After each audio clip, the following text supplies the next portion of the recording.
चलिए भाई, good morning to all of you, good morning everyone, good morning and good morning. क्या हाल है सभी के? सब बढ़िया है।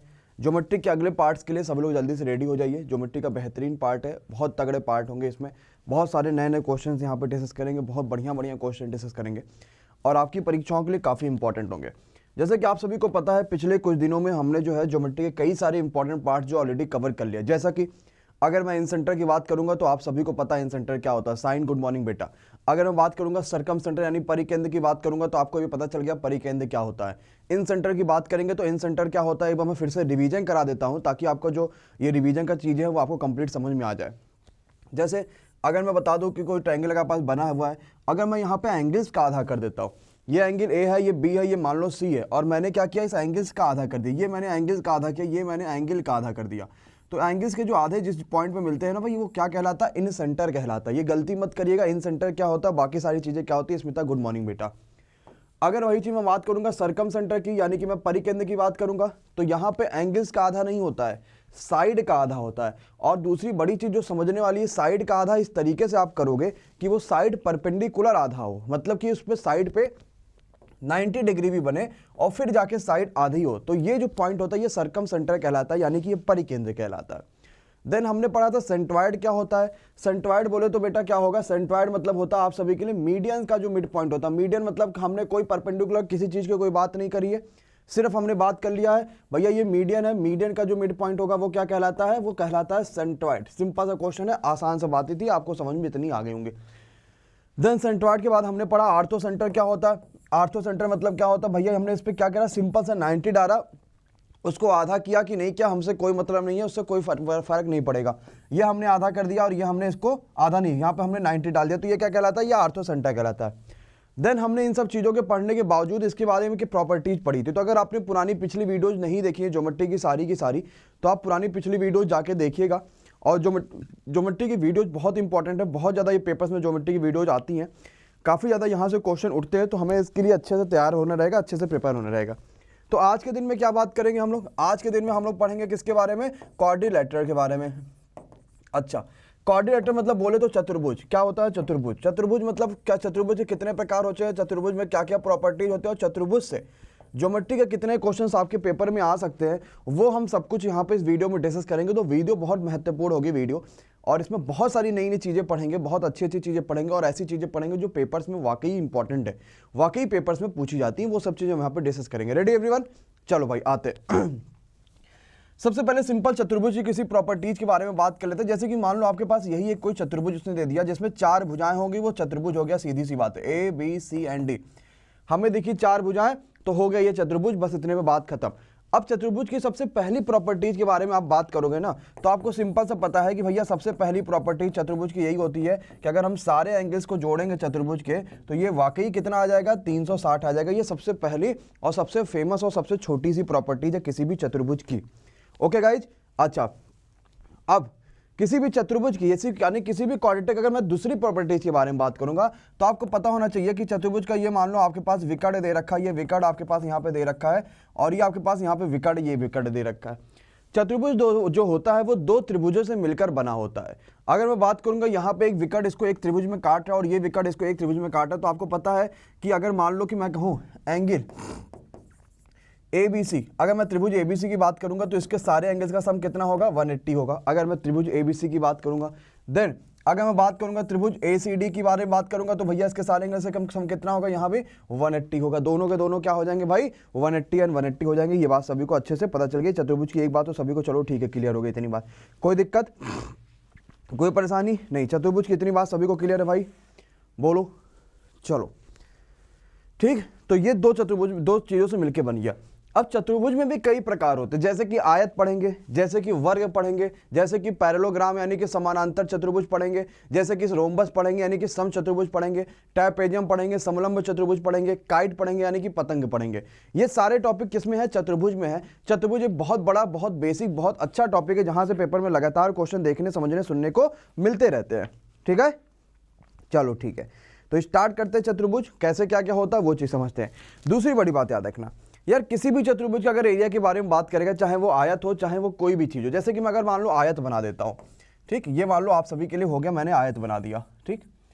मैंने कहा भैया ये बताओ आयत का क्षेत्रफल कितना होगा, मैंने इसको मान लिया कि ये लंबाई है ये चौड़ाई, आप कहोगे सर जी तुरंत की लंबाई गुणा चौड़ाई होगा, सिंपल सी बात है, यही तो बोलोगे आप लोग। किसी भी चतुर्भुज के अगर क्षेत्रफल के बारे में बात करेगा तो आप एक चीज ये कहोगे कि half d1 d2 sine theta, आप अगर वहां भी ये चीज रख के देखोगे तो सेम आंसर आपके पास आएगा किसी भी चतुर्भुज की अगर बात करेगा। बट ये फॉर्मूला हम सब जगह इसलिए नहीं लगाते क्योंकि हमें वैसे ही क्या दिखता कि यार आयत कितना ही आसान फॉर्मूला वैसे ही है, तो हम ये फॉर्मूला क्यों लगाएंगे, सीधी सी बात है, अगर ये आसान ना होता तो हम इसको लगाते फिर। ठीक, चलो फिर स्टार्ट करते हैं चतुर्भुज में। सबसे पहले और सबसे छोटे कॉन्सेप्ट के बारे में बात करते हैं जो कि आप सभी के लिए आयत ही है, और आयत के बारे में कुछ बेसिक बातें समझेंगे।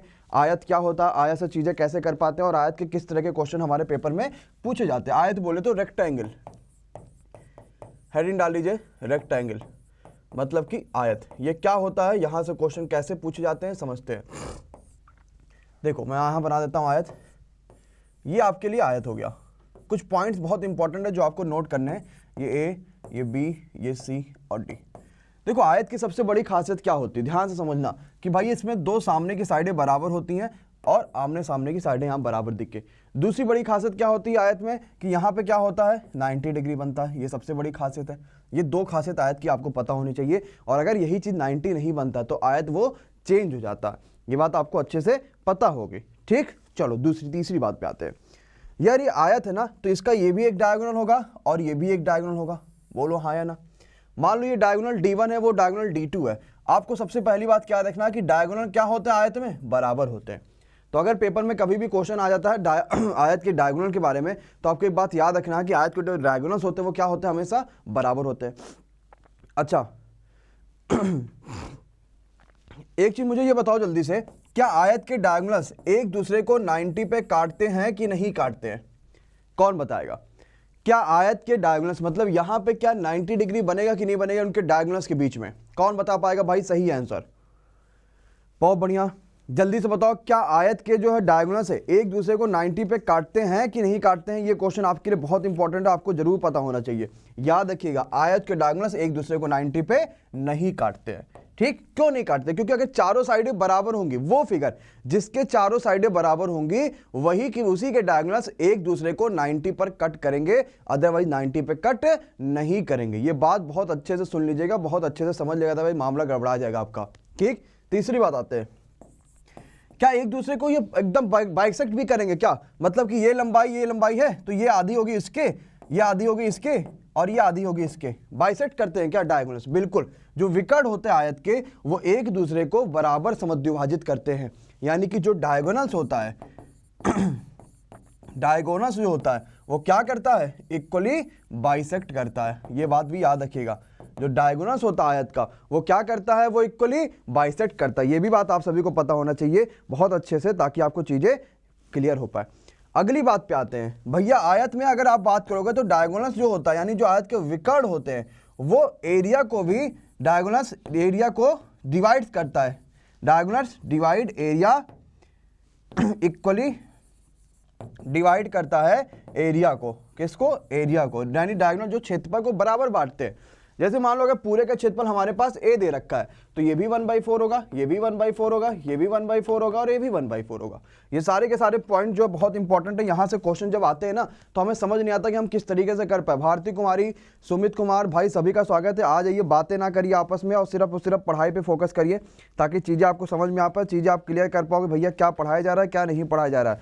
बातें करते रहोगे तो फिर कोई फायदा नहीं होगा, फिर ऐसे चीज़ें खत्म हो जाएंगी ये सारी। ठीक है, चले, चलो भैया, चलो ठीक है। अब अगली बात आती है जो पेपर में आ चुका है, हमने ये चीज़ तो पढ़ लिया इतनी। अब हुआ क्या, एक सिंपल सा क्वेश्चन मैं आपसे पूछूंगा, देखता हूं कितने बच्चे आंसर बता पाते हैं। मैंने कहा भाई मान लो ये एक आयत बन रहा है, ठीक, आपने कहा सर जी हाँ बिल्कुल सही बात है भैया ये आयत बन रहा है ABCD। अब एक चीज़ मैंने कहा ये बताओ कि यार आयत की विकर्ण है, सॉरी आयत की चारों भुजाएं हैं, और मैंने चारों भुजाओं का एक मिड पॉइंट ले लिया, मैंने इसका मिड पॉइंट ले लिया, इसका मिड पॉइंट ले लिया, इसका मिड पॉइंट ले लिया और इसका मिड पॉइंट ले लिया। ये मान लो P, ये मान लो Q, ये मान लो R, ये मान लो S। अब बताओ ये मिड पॉइंट जो PQRS है ना, ये क्या बनेगा, रोम्बस बनेगा, आयती बनेगा, या फिर वर्ग बन जाएगा, या फिर पैरेललोग्राम बन जाएगा, क्या बन जाएगा, बताओ भाई कौन बता पाएगा ये क्या बताओ भाई। PQRS क्या है, मिड पॉइंट है, मध्य बिंदु है। PQRS क्या है, ये मिड पॉइंट है आप सभी के लिए, मध्य बिंदु है, mid point of ABBCD, B C C D और D A. Then P Q R S is क्या, पी क्यू आर एस क्या बनेगा भाई, कौन बता पाएगा, रोम्बस बनेगा। और कौन बता पाएगा चलो भाई सिंपल सी बात है, ठीक देखो अगर यहां पे, क्योंकि दिक्कत यह है कि जो इसके विकट होते हैं ना एक दूसरे को 90 पे कट नहीं करते, अगर 90 पे कट करते तो मामला कुछ और हो जाता, 90 पे कट नहीं करते हैं, इसीलिए क्या बन जाएगा, एक रोम्बस बन जाएगा, एक आपका ये क्या बन जाएगा, समचतुर्भुज बन जाएगा। नोट करिए, बहुत इंपॉर्टेंट है। अच्छा अगली बात पे आते हैं। अच्छा यार आयत है और आयत के मैंने विकर्ण ऐसे मैंने मानो खींचा हुआ है, आयत की मैंने विकर्ण ऐसे खींचा हुआ, क्या ये विकर्ण कोण को समद्विभाजित करेंगे, मतलब ये आधा आधा डिवाइड होगा, डायगोनल्स होता है वो एंगल्स को डिवाइड करते हैं, नहीं करते। या अगला पॉइंट नोट करिएगा, जो आपके डायगोनल्स होते हैं वो एंगल्स को डिवाइड नहीं करते, एंगल्स को डिवाइड नहीं करते, ये भी नोट कर लीजिएगा, ये भी अच्छा पॉइंट है, ये भी इंपॉर्टेंट पॉइंट है, ठीक है। सबके सब इंपॉर्टेंट पॉइंट्स हैं, जितने भी इंपॉर्टेंट पॉइंट्स आपको आयत से पूछे जा सकते थे वो हमने सब कुछ आपको करा दी, बस आपको अब पढ़ना है और चीज़ें आपको समझना है ताकि आप आयत आराम से पढ़ पाओ, आयत आराम से समझ पाओ। क्लियर हो गया भैया, नोट कर लिया सबने। चलो अगले पॉइंट्स आयत के बारे में, इतनी सारी चीज़ें तो आयत के बारे में ही थी, आयत ही आपको पता चला होगा, ठीक है।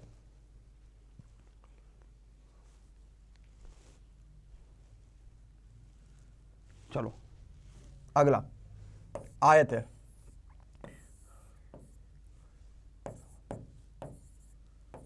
ठीक, ABCD कोई आयत आपके पास दे रखा, मैंने कहा ये बताओ ये हो गया, अगर इस आयत के अंदर मैंने एक यहां पर ट्रायंगल बना दिया और एरिया जो दे रखा है, जो क्षेत्रफल दे रखा है ABCD का वो 12 सेंटीमीटर स्क्वायर दे रखा है, तो एरिया बताओ भैया किसका, ए ये मान लो कि डी ई है, AEB का, ये क्या आपका ट्रायंगल है एक, इसका एरिया क्या आएगा।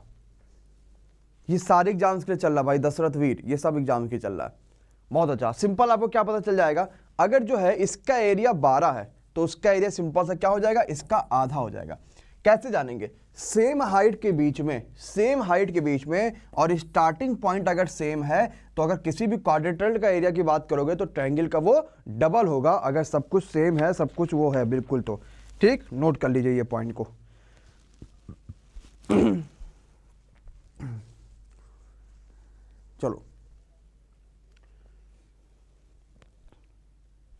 चलो भैया इतनी बात क्लियर। अब जैसे आयत होता है ना वैसे ही क्या होता है आपका पैरेललोग्राम होता है, यानी कि समानांतर चतुर्भुज होता है, ठीक, जैसे आयत वैसे ही आपका पैरेललोग्राम, ठीक। चलो अब समझते हैं कैसे कर पाएंगे, जैसे ही आयत वैसे ही पैरेललोग्राम वैसे ही समांतर चतुर्भुज। अब समांतर चतुर्भुज में समझते हैं क्या डिफरेंस होता है। यार ये बताओ, आयत में आमने सामने की भुजाएं बराबर होती थी, आप कहोगे सर जी बिल्कुल बराबर होती थी, तो क्या समानांतर चतुर्भुज में आमने सामने की भुजाएं बराबर होंगी, आप कहोगे सर जी बिल्कुल बराबर होंगी समानांतर चतुर्भुज में आगे बार आमने सामने की भुजाएं। तो आयत और समानांतर चतुर्भुज में डिफरेंस क्या है, तो आयत और समानांतर चतुर्भुज में सबसे बड़ा डिफरेंस ये है कि आयत में यहां पे एंगल 90 बनता है, जबकि समानांतर चतुर्भुज में एंगल 90 नहीं बनता वहां पे। तो ये भी एल, तो ये भी एल, तो ये भी बी, तो ये भी बी, सब कुछ सेम है, खाली क्या होगा वहां पे 90 नहीं बनेगा, बाकी सब मामला वैसा ही रहेगा, कोई दिक्कत आपको नहीं होगा, ठीक है, पक्का। चलो भाई अच्छा ठीक है। अगर पैरेललोग्राम के बारे में बात करेंगे, दो विकर्ण है तो क्या विकर्ण दोनों बराबर होते हैं, नहीं होते हैं। क्या विकर्ण दोनों एक दूसरे को परपेंडिकुलर पे काटते हैं, नहीं काटते। परपेंडिकुलर पे तभी काटेंगे जब चारों के चारों साइडें बराबर होंगी तब। क्या विकर्ण एक दूसरे को समद्विभाजित करते हैं, D1 does not bisect D2, मतलब एक दूसरे को समद्विभाजित करते हैं, नहीं करते हैं। नोट कर लीजिए इतनी सारी की सारी बातें, क्या एक दूसरे को बाइसेक्ट करेंगे, नहीं करेंगे। लेकिन विकर्ण जो होंगे ये पक्का जो हैगा एरिया को डिवाइड कर देंगे। भाई इसमें तो कोई फर्क ही नहीं पड़ रहा, इसमें तो कोई फर्क ही नहीं पड़ रहा। विकर्ण क्या करेंगे, एक दूसरे को प्रॉपर्ली डिवाइड कर लेंगे, उसमें कोई दिक्कत नहीं हो पाएगा, आराम से कर लेते हैं, कोई दिक्कत नहीं होता, ठीक है। अच्छा, क्या विकर्ण जो होते हैं एंगल बाइसेक्टर होते हैं, तो बिल्कुल नहीं होते हैं। Diagonal is naught angle bisector, diagonal is naught angle bisector, विकर्ण जो होते हैं एंगल बाइसेक्टर नहीं होते हैं। अच्छा, एंगल बाइसेक्टर यानी कोण समद्विभाजक, मतलब कौन सा कोण समद्विभाजक, ये वाला कोण समद्विभाजक ये नहीं होता है, ठीक, मतलब एंगल डिवाइड, ये आपके यहाँ पे आयत में भी नहीं होता था, रेक्टेंगल में भी नहीं होता था, तो यहाँ भी नहीं होगा, सीधी सी बात है, दोनों जगह नहीं होगा। अगली बात पे आते हैं भाई। अगला बात पे क्या कहते हैं, अगर मान लो मैंने इसके चारों साइड को मिला दिया, ये मान लो पी, ये मान लो क्यू, ये मान लो आर, भी मान लो एस, तो पी क्यू आर एस क्या बन जाएगा भाई, अगर ये मिड पॉइंट है, इसका मध्य बिंदु है, तो ये रेक्टेंगल बन जाएगा। इस बात को नोट करिएगा, ये पेपर में जरूर पूछा जाएगा, यानी एक ये आयत बन जाएगा। आयत में बनता था रोम्बस एंड आपका पैरेललोग्राम पे बन जाएगा रेक्टेंगल। क्लियर गाइज, नोट करिए सब के सब। बहुत अच्छा क्वेश्चन पार्ट था, बहुत अच्छा इंपॉर्टेंट चीज थी, और यहां से पेपर में क्वेश्चन जरूर उठेंगे और जरूर आते हैं ऐसे क्वेश्चन, ठीक है, इसीलिए इस तरह के क्वेश्चंस को नजरअंदाज नहीं करिएगा, ठीक है। एरिया बात करेंगे पैरेललोग्राम की, अगर हम लोग एरिया की बात करेंगे तो क्या होता है, बेस इंटू हाइट, नोट कर लीजिएगा। पैरेललोग्राम का अगर एरिया की बात करेंगे तो बेस इंटू हाइट। अब हाइट ये आपका 90 पढ़ना चाहिए, परपेंडिकुलर हाइट पढ़ना चाहिए, कैसे निकालेंगे क्वेश्चन के थ्रू सब समझ जाएंगे। अभी मैं आपको क्वेश्चन भी करवाऊंगा इस पे, आपको वो भी चीजें समझ में आ जाएंगी, आप वो भी सब चीजें अच्छे से क्लियर कर पाओगे, ठीक। चलो नोट कर लो भैया। सारे क्वार्टर आज खत्म कर देंगे, देन एक दिन सर्किल पूरा खत्म कर देंगे, बस खत्म हो जाएगा आपका। चलो हो गया क्लियर। अच्छा, पेरीमीटर यानी कि परिमाप पूछेगा, तो किसी भी दुनिया के किसी भी फिगर का अगर पेरीमीटर निकालना, परिमाप निकालना, तो चारों साइडों को जोड़ दो, खत्म। 3 साइड है तो 3 साइड जोड़ो, 5 साइड है तो 5 साइड जोड़ो, 10 साइड है तो 10 साइड जोड़ो, खत्म। चलो नेक्स्ट पे आते हैं, लिखो स्क्वायर। स्क्वायर बोले तो वर्ग, ठीक। स्क्वायर बोले तो वर्ग। अच्छा भैया, अब स्क्वायर क्या होता है जरा देख लो एक बार। स्क्वायर मतलब जिसकी चारों साइडें बराबर हो, ये स्क्वायर। मान लो ये साइड है, ये साइड है, ये साइड है और ये साइड है। दूसरी बार यहाँ पे भी क्या बनता है, एंगल 90 बनेगा। हमने एक डायगोनल खींच दिया यहाँ पे, ये मान लो D1 है, और एक डायगोनल हमने खींच दिया यहाँ पे, मान लो D2 है। अब इसमें सब कुछ भाई, बहुत खतरनाक चीज है, सब कुछ होता है, जो चाहोगे इसमें वो होता है, सब कुछ होता है। क्या सबसे पहला पॉइंट क्या क्या होता है जरा देखते हैं, ठीक। हाँ बिल्कुल, सबसे पहला भाई बताओ, क्या डायगोनल्स एक दूसरे के बराबर होते हैं किसी भी स्क्वायर में? जल्दी से बताओ, कमेंट आने चाहिए सभी के, तुरंत कमेंट आने चाहिए। और भैया जितना बच्चा फेसबुक पे देख रहा, सब के सब यूट्यूब पे आ जाना, और आने के बाद तुरंत जो है चैनल को सब्सक्राइब कर लेना, पक्का? बहुत बढ़िया। बताओ होता है कि नहीं होता? बिल्कुल होता है।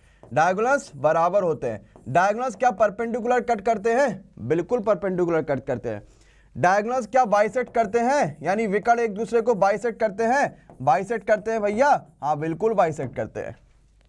अच्छा, क्या डायगोनल्स एंगल बाइसेक्टर होते हैं? हाँ भैया, डायगोनल्स क्या होते हैं? एंगल बाइसेक्टर भी होते हैं। बताओ इसमें कौन सा ऐसा चीज नहीं है जो नहीं होता, जो आपने सोच लिया वो समझ लो इसमें हो जाएगा, ठीक है। अच्छा, क्या डायगोनल्स एक दूसरे को परपेंडिकुलर काटेंगे कि नहीं काटेंगे, मतलब यहां पे एंगल 90 बनेगा कि नहीं बनेगा? बिल्कुल बनेगा। जिस फिगर में चारों साइडों यहां पे बराबर होती हैं, वहां पे डायगोनल्स के बीच में 90 डिग्री बनता है। इस बात का आपको खासा ख्याल रखना पड़ेगा, तभी मामला आगे बढ़ पाएगा। क्लियर। अच्छा, क्या यहां पे जो इसका एरिया होता है वो भुजा का स्क्वायर होता है कि नहीं होता? क्या एरिया जो होता है, पेरीमीटर मतलब सभी साइडों को जोड़ दो, क्या डायगोनल्स यहाँ पे एरिया का डिवाइड करते हैं इक्वल? हाँ बिल्कुल डिवाइड करते हैं, एरिया भी इक्वल डिवाइड होगा। अगर पूरा 1 है तो 1/4 1/4 1/4 1/4 चलता चला जाएगा, और आप लाइक करते चले जाओगे, पक्का। अगली बड़ी बात पे आते हैं, अगर मैंने मान लो इसके सभी साइड पॉइंटों को, मिड पॉइंटों को मिला दिया, ये मिड पॉइंट, ये मिड पॉइंट, ये मिड पॉइंट, ये मिड पॉइंट मिला दिया, और इसका नाम मैंने रख लिया क्या? PQRS। तो PQRS क्या बनेगा? मजाल है कुछ और बन जाए? नहीं, ये भी क्या बनेगा? एक स्क्वायर ही बनेगा, एक वर्ग ही बनेगा। क्लियर गाइज, क्या बन जाएगा? एक स्क्वायर ही बन जाएगा, एक वर्ग ही बन जाएगा। दादा पहले रोम्बस पढ़ाने देंगे कि नहीं पढ़ाने देंगे? स्क्वायर और रोम्बस के डिफरेंस सब जान जाएंगे, पहले एक बार रोम्बस लेकिन पढ़ाने तो दो। क्लियर, चलो ये बात सभी को अच्छे से समझ में आ गई, इतनी बात तो क्लियर हो गई। अब स्क्वायर के बाद आते हैं रोम्बस में। सिंपल सा डिफरेंस है, कोई खास डिफरेंस नहीं है। जैसे स्क्वायर में चारों साइड बराबर होती हैं, सेम रोम्बस में भी चारों साइड बराबर होंगी, बस यहाँ 90 बनता था, यहाँ पे 90 नहीं बनेगा, और 2-4 चीजें हल्की फुल्की चेंज होती है उस 90 ना बनने की वजह से, ठीक। चलो तो लास्ट टॉपिक पे आते हैं आज के, क्या कहता है रोम्बस, इतना नोट कर लीजिए फिर आते हैं। चलो अच्छा, दिवाली की छुट्टियां होने वाली हैं, ठीक है, कल से मे भी दिवाली की छुट्टी आपके लिए हो जाए, और आपको यहाँ पे कोई वीडियोज फिर ना देखने को मिले, ठीक, तो उसको आप देख लीजिएगा।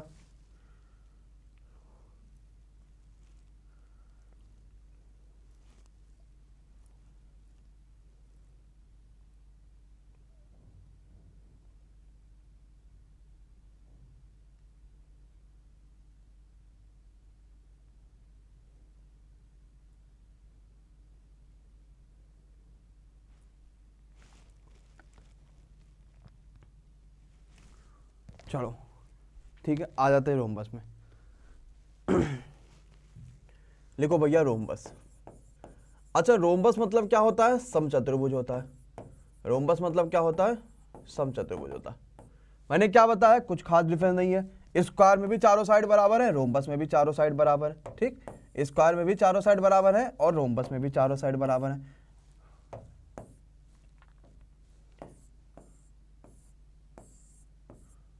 ए बी सी डी, ये मानो साइड ए होगी, ये भी ए होगी, ये भी ए होगी, ये भी होगी, सब साइडें बराबर होंगी। सिर्फ 90 नहीं बनेगा, इतनी बात याद रखना कि सिर्फ क्या होगा? 90 नहीं बनेगा, बाकी सब कुछ होगा। अब देखो, अगर 90 नहीं बनेगा ना तो डायगोनल्स बराबर नहीं होंगे, ये बात याद रखना। अगर यहाँ पे 90 नहीं बनता, जैसे कि हमने पैरेललोग्राम में देखा था 90 नहीं बनना था, तो डायगोनल्स बराबर नहीं होंगे। तो क्या डायगोनल्स बराबर होंगे? नहीं होंगे। लेकिन चारों साइड बराबर है, इसी वजह से डायगोनल्स क्या करेंगे? एक दूसरे को परपेंडिकुलर काटेंगे। ये बात याद रखिएगा। समझ में आया? तो क्या चीज किस पे डिफरेंस, क्या चीज किस पे डिपेंड है, ये बात आपको समझना पड़ेगा। और ये चीज अगर आपने समझ लिया तो फिर क्वेश्चन आपके हाथ में आराम से आप कर लोगे। ठीक, चलो। ठीक है, ये क्या करेगा? क्षेत्रफल को इक्वली डिवाइड करेगा, एरिया को इक्वली डिवाइड करेगा। नोट कर लेना भाई। देखो, सभी के जो विकर्ण होते हैं उसके एरिया को इक्वली डिवाइड करते हैं, सिंपल सी बात है, सभी चीज में होती है। ठीक, चलो। अच्छा, अगर हम यहां पे अगर हम बात कर रहे थे, एक आयत के जो है चारों मिड पॉइंट को मिला देते तो क्या बन जाता था? रोम्बस बन जाता था। इसी तरीके से अगर हम किसी रोम्बस के चारों मिड पॉइंट को मिला दे, आयत के चारों मिड पॉइंट को मिला रहे थे तो रोम्बस बन रहा था। और अगर हम क्या करें, किसी रोम्बस के चारों मिड पॉइंट को मिला दे, यहां पे क्या करें, किसी रोम्बस के चारों मिड पॉइंट को मिला दे, तो ये क्या बन जाएगा? पी क्यू आर से मान लो, ये क्या बन जाएगा? एक आयत बन जाएगा। ठीक, नोट करिए, चलो। नोट कर लो भाई।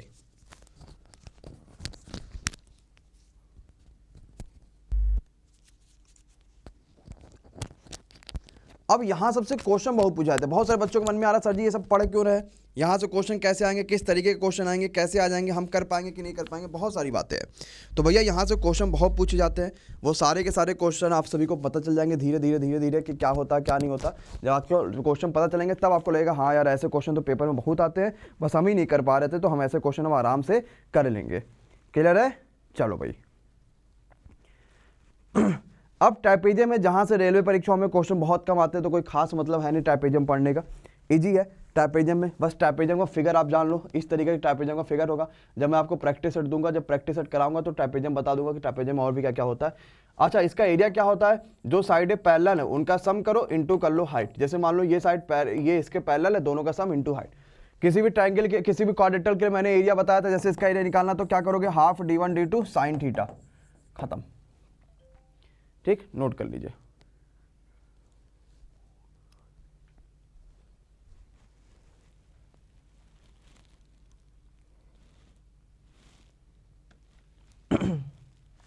Clear guys? चलो अब आते हैं हम लोग पॉलीगॉन पढ़ते हैं कि पॉलीगॉन क्या होता है, पॉलीगॉन से क्वेश्चन किस तरीके से आते हैं, पॉलीगॉन में क्या क्या चीज़ें होती हैं, पॉलीगॉन को कैसे समझेंगे वो समझते हैं। बस इसके बाद एक स्क्वायर और सर्किल रह जाएगा, पॉलीगॉन। ठीक, चलो हो गया। तो पॉलीगॉन मतलब क्या हो गया? बहुभुज, जिसमें ज्यादा साइडें हो, हम साइडों को ना गिन पाए। जैसे मान लो 3 हो गया त्रिभुज, 4 हो गया चतुर्भुज, 5 हो गया पंचभुज, 6 हो गया छठभुज। अब ऐसे बोलते बोलते वो थोड़ी रह जाओगे, फिर कहोगे 16 के लिए क्या बोलेंगे। तो ये सब के लिए नाम क्या आ गया? पॉलीगॉन, इनके लिए नाम आ गया। बहुत ज्यादा साइडें होंगी तो पॉलीगॉन कहा जाता है। मैक्सिमम 3 या 3 से अधिक साइडें हैं तो पॉलीगॉन हो गया। पॉलीगॉन हमारे सिलेबस में दो तरीके देखो पॉलीगॉन होते हैं, एक तो होता है इरेगुलर, एक होता है रेगुलर। तो हमारे सिलेबस में रेगुलर वाला पॉलीगॉन है। रेगुलर पॉलीगॉन में क्या होता है? सभी साइडें बराबर होती हैं और सभी कोण बराबर होते हैं। ये बात याद रखना। चाहे रेलवे की बात करेंगे चाहे एसएससी की बात करेंगे, तो दोनों में ही क्या है? रेगुलर पॉलीगॉन है। रेगुलर पॉलीगॉन में क्या होता है? सभी साइडें बराबर होती हैं, साथ ही साथ जो सभी कोण होते हैं ना वो भी बराबर होते हैं रेगुलर पॉलीगॉन में। Clear guys? इतनी बात क्लियर हो गया? अच्छा ठीक है। अब जैसे यहां देखो कितने साइडें हैं, 1 2 3 4 5 6, 6 साइडें हैं ना। अब साइड अगर 6 है तो हमसे पहला क्वेश्चन क्या पूछा जाएगा? भैया ये बताओ यहाँ पे नंबर ऑफ डायगोनल्स कितना होगा? कोई बच्चा बता सकता भाई? जल्दी से कमेंट करो। किसी बच्चों को अगर ये बात पता है कि यहाँ पे नंबर ऑफ डायगोनल्स कितने होते हैं, कितने डायगोनल्स यहाँ पे बन सकते हैं, कितने बच्चों को ये बात यहाँ पे पता है, हो रहा है कि हाँ भाई इतने डायगोनल्स यहाँ पे बन सकते हैं? क्या मैंने कहा? ये बताओ भाई यहाँ पे कि नंबर ऑफ डायगोनल्स कितने होते हैं, याद रखना इसका फॉर्मूला होता है n(n-3/2। अब इसमें रख के देख लो, n यानी कि 6 रखोगे, 6 में से 3 गया 3, 6 से 18/2, यानी यहां पे नंबर ऑफ डायगोनल्स कितने आ जाएंगे, 9 आ जाएंगे।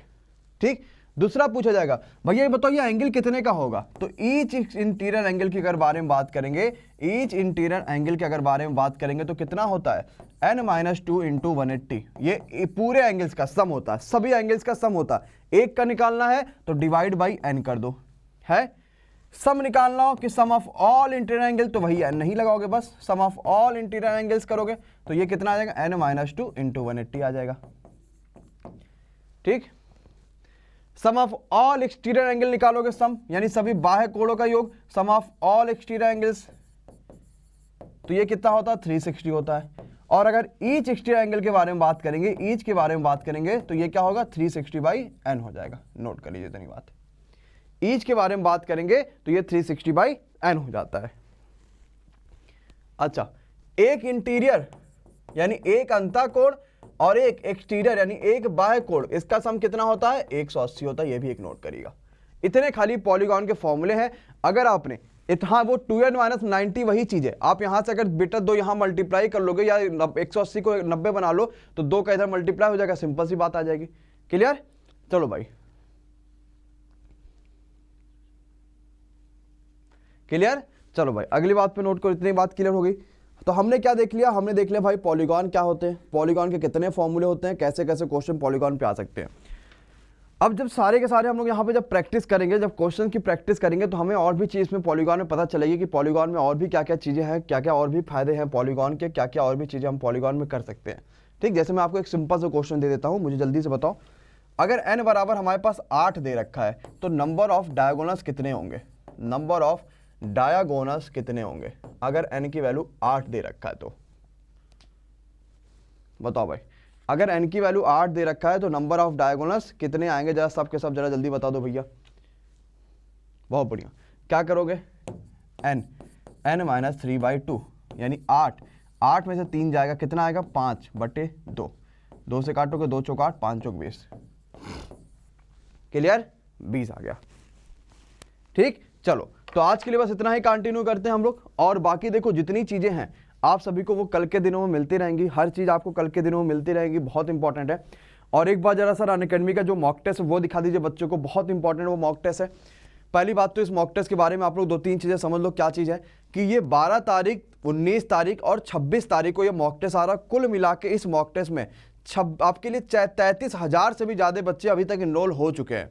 और one of the most important mock test, अगर आपने मॉक टेस्ट नहीं इनरोल किया है तो भाई जल्दी से आइए इनरोल करिए। अनअकैडमी आप लोग अगर ऐप नहीं है तो अनअकैडमी लर्निंग ऐप डाउनलोड कर लीजिए और ये मॉक टेस्ट आप लोग जरूर ज्वाइन करिए।